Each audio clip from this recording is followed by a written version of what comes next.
Deuteronomy chapter 19.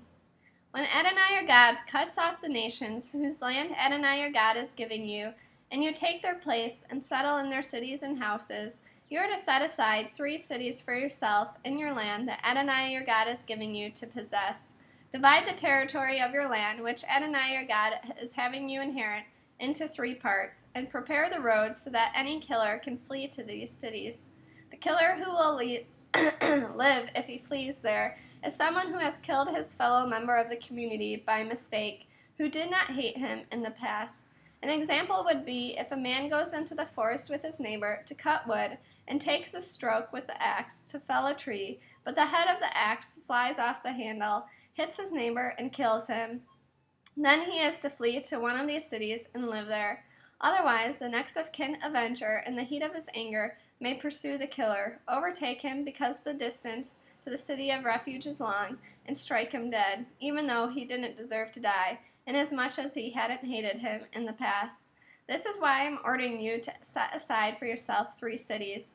If Adonai your God expands your territory, as he swore to your ancestors that he would, and gives you all the land he promised to give to your ancestors, provided you keep and observe all these mitzvot, commands, I am giving you today, loving Adonai your God and always following his ways, then you are to add 3 more cities for yourselves, besides these 3, so that innocent blood will not be shed in the land Adonai your God is giving you as an inheritance, and thus blood guilt be on you.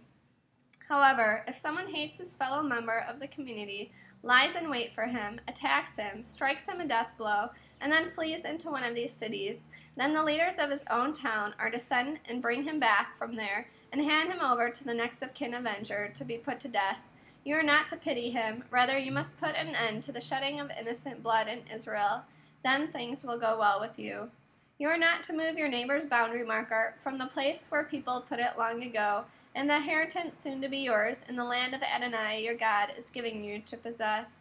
1 witness alone will not be sufficient to convict a person of any offense or sin of any kind. The matter will be established only if there are 2 or 3 witnesses testifying against him.